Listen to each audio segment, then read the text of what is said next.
اس سے یہ معلوم ہوتا ہے کہ قبروں پر حاضری دینا اس میں کوئی قباحت نہیں ہے۔ باقی ان کے سوال کا یہ حصہ کہ اگر قبر کو کوئی چومتا ہے، اس سلسلے میں یہ گزارش ہے کہ قبروں کو چومنے کے سلسلے میں اس بات کا خیال رکھنا چاہیے کہ اس سے کئی قسم کی قباحتیں آ سکتی ہیں۔ قبر کے ساتھ زیادہ بے تکلفی کی ضرورت نہیں ہے۔ اعلیٰ حضرت رحمۃ اللہ تعالی علیہ نے احکام شریعت میں بھی اس کو بیان فرمایا ہے کہ قبر سے فاصلے پر رہے، دائیں طرف سے جائے، سلام عرض کرے، فاتحہ شریف پڑھے، ان کی روح کو اصالہ ثواب کرے، جو دعا مانگنا چاہتے ہو ان کی وجاہت کے وسیلہ سے دعا کر لے اور پھر الٹے پاؤں واپس آئے۔ یہ اعلیٰ حضرت رحمۃ اللہ نے لکھا ہے، اور اس میں یہ خاص بات کا خیال آپ نے اس لیے فرمایا کہ عوام الناس جو ہیں وہ اس بارے میں کوئی احتیاط نہ کر سکیں تو اس سے لیکن یہاں یہ بات ضروری ہے کہ علامہ شامی رحمۃ اللہ علیہ نے اور دیگر بزرگوں نے یہ لکھا ہے کہ اگر صاحب قبر جو ہے اس سے کوئی نسبت ہے بندے کو، مثال طور پر ایک ماں ہے بیٹے کی قبر پر گئی ہے، یا بیٹا ماں کی قبر پر گیا ہے، یا باپ ہے بیٹے کی قبر پر گیا ہے، بھائی بھائی کی قبر پر گیا ہے، تو اس کا قبر کو چومنا محبت میں، اس میں دین میں کوئی قباحت نہیں ہے، نہ کوئی تعظیم کا اس میں مسئلہ ہے، نہ اس میں کوئی شرک کی بات ہے، کیونکہ محبت کے اندر بچہ جس طرح اپنا بچہ ہوتا ہے تو بندہ اس کا ماتھا چوم لیتا ہے، جی اب اس کی قبر پر گیا تو اس کے دل میں وہی جذبہ ہے تو اس کا ماتھا چوم لیا، تو اس میں شرعاً کوئی قباحت نہیں، یہ محبت کی بات ہے۔ اسی طرح محبت میں اہل اللہ کی قبر کو کوئی چوم لے، اس میں کوئی شرکیہ بات نہیں ہے، صرف آداب کا مسئلہ ہے۔ جہاں اعلیٰ سرکار نے بھی لکھا ہے تو آداب میں لکھا ہے یہ بات کہ کیونکہ بے تکلفی، دیکھیں نا بعض بزرگ ایسے ہوتے ہیں ان کے ساتھ زندگی میں بھی بے تکلفی اتنی نہیں ہوتی، تو بندہ آداب سے رہتا ہے، تو جتنا بے تکلفی کرے گا ادب کے خلاف جائے گا، اس وجہ سے انہوں نے یہ بات لکھی ہے۔ لہذا بذات اس بارے میں کوئی شرکیہ بات نہیں ہے جس طرح کے بعض لوگ کہہ دیتے ہیں، تو یہ بات ایک ماں ہے اپنی بیٹی یا بیٹے کی قبر پر چلی گئی ہے تو محبت میں اس کو چوم لی، تو شرک کی کیا بات، خدا سمجھ رہی ہے اس کو، ایسا کچھ نہیں۔ اس کا ثبوت یہ ہے، دیکھیں کہ حضرت سیدنا ابو بکر صدیق رضی اللہ تعالیٰ عنہ، صحیح بخاری میں حدیث موجود ہے، جب نبی کریم علیہ السلام کا وصال شریف ہوا تو آپ کے چہرے انور سے باقاعدہ کفن کا جو کپڑا تھا ہٹا کے حضرت ابو بکر صدیق نے ماتھا کو بوسہ دیا، بخاری شریف کی حدیث موجود ہے۔ حضرت بلال رضی اللہ تعالیٰ عنہ جب دمشق سے واپس آئے مدینہ منورہ تو قبر انور کے ساتھ لپٹ گئے، باقاعدہ قبر انور کے ساتھ لپٹے اور اتنا روئے کہ آپ کے آنسوؤں سے قبر انور تر ہو گئی، اور اس پر بنو امیہ کا کوئی وہاں جو گورنر تھا اس نے زجر بھی کیا کہ بلال یہ ایسا نہ کرو، یہ تو آپ نے فرمایا تم ہٹو، تمہیں کیا پتا ہے، میں قبر پر آیا ہی نہیں، میں تو اپنے آقا کے پاس آیا ہوں، تو میں جس طرح زندہ تھے چمٹ لیتا تھا ان کے ساتھ، تو مجھے کبھی منع نہیں کرتے تھے، تو میں تو اسی طرح اپنے آقا کے پاس آیا ہوں، تو میں قبر سے نہیں چمٹ، میں تو آپ سے چمٹ رہا ہوں۔ تو مطلب یہ ہے کہ یہ محبت کی بات ہے، اس کے اندر وہ کسی قسم کا کوئی شائبہ ان باتوں کا نہیں ہے جو خام خواہ لوگ پیدا کر لیتے۔ دیکھیں نا ایک بات اپنے اندر آتی ہے اس کو دوسرے پر تھوپ دینا کہ لوگ شرک میں مبتلا ہو جائیں گے، جی یہ کریں گے، زیادتی والی بات ہے۔ ایسے صحابہ کرام کے آثار موجود ہیں۔ اس لیے آگے ایک جز یہ بھی ہے ان کا کہ قبر ہاتھ چوم لیتے ہیں لوگ، پاؤں چوم لیتے ہیں، تو شہوت سے تو نہیں چومتے نا۔ ایک بوڑھا آدمی بزرگ جو 60-70 سال کا ہے اس کے پاؤں کو چوم رہا ہے تو اس کو لذت نفسانی تو اس کی بزرگی سے یا حصول برکت کے لیے کر رہا ہے۔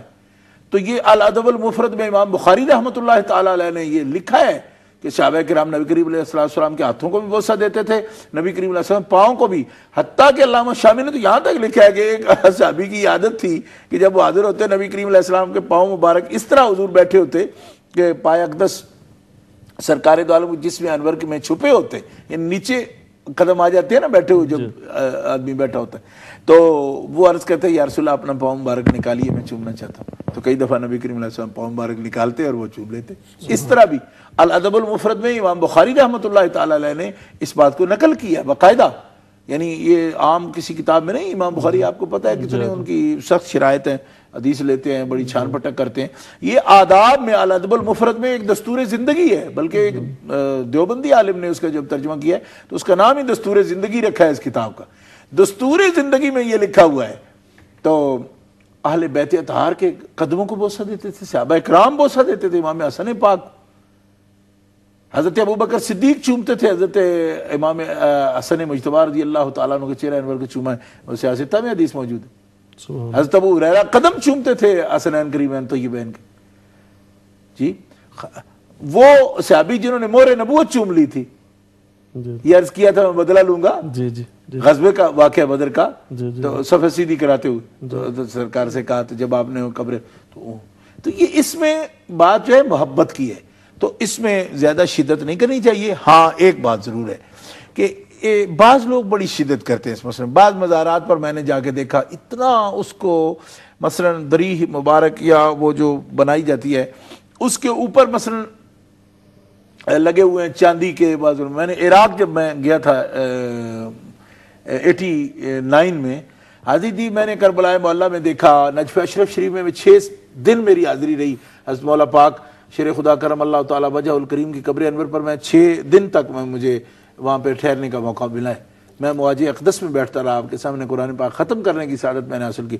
اچھا بعض لوگ مثلا عورتیں مرد اس طرح اس کو چوم چوم کے گیلا کر دیتے ہیں، یعنی وہ جو اوپر بنے ہوئے نا جالی مبارک چاندی کی، آپ یقین کریں اس پہ باقاعدہ اس طرح معلوم ہوتا ہے جیسے لعاب لگے ہوئے ہوتے ہیں، اور اس میں کپڑے باندھ کے نا اس کو بہت عجیب شکل اس کی کر دیتے ہیں، یعنی منتوں وغیرہ کی طرح۔ تو یہ باتیں جو ہوتی ہیں نا، اس میں لوگ یہ بھی خیال نہیں پھر کرتے کہ اس میں جو ہے نا زیادہ ایک آداب کے خلاف چلی جاتی ہے بات، جیسے میں نے پہلے کہا کہ یہ بے تکلفی میں یہاں تک پہنچا دینا یہ بھی ٹھیک نہیں۔ اگر ایسا محسوس ہوتا ہو تو آپ ہاتھ لگا لیں، ہاتھ لگا کے دیکھیں، کیونکہ برکت ایسی ہوتی ہے۔ آپ دیکھیں کہ حجر اسود کو چوما نا سرکار نے، ساری دنیا چومتی ہے، لیکن رش ہو جائے تو اب سرکار نے فرمایا مرو اس کے لیے نہیں، فرمایا اشارہ بھی کرو گے تو استلام حجر جو ہے ہو جاتی ہے نا۔ اسی طرح تو اس میں شدت ماننے والوں کو بھی نہیں کرنی چاہیے، اس میں بزرگ کے آداب کا بھی خیال کرنا چاہیے۔ جزاکم اللہ، بہت شکریہ۔ ہمارے ساتھ رشید قادری صاحب ہیں لندن سے۔ السلام علیکم۔ وعلیکم السلام ورحمۃ اللہ۔ جی فرمائیے، کیا سوال ہے؟ سر بہت اچھی وضاحت کر رہے تھے ابھی عثمان صاحب۔ سر سوال ایک تو میرا جو تھا وہ تو پہلے ہی اس کا جواب ہو گیا ہے الحمدللہ۔ دوسرا سوال یہ ہے کہ اپنا ایک میں یہ ٹی وی چینل پہ پہلے سن رہا تھا ایک دفعہ، تو مجھے صحیح کلیئر نہیں ہوا، چونکہ میں ہمارے شیخ صاحب نے تو بتایا کہ ہو جاتا ہے، لیکن مسئلہ تھوڑا سا کلیئر کرنا تھا کہ جو لوگ کہتے ہیں کہ جس بندے کی داڑھی بالش سے کم ہو، چھوٹی ہو، وہ جماعت نہیں کرا سکتا، اس کی جماعت فاسق ہے، اور جبکہ ہماری جہاں تک معلومات ہے وہ کروا سکتا ہے۔ تو اس میں اگر حدیث کی روح سے واضح تھوڑا سا ہو جائے تو مناسب رہے گا۔ جی ٹھیک ہے، ٹھیک، شکریہ تشریف لانے کا۔ حضرت اگلا جو سوال تھا ان کا اسی سے ملتا جلتا ہی تھا کہ قبر والوں سے براہ راست مانگنا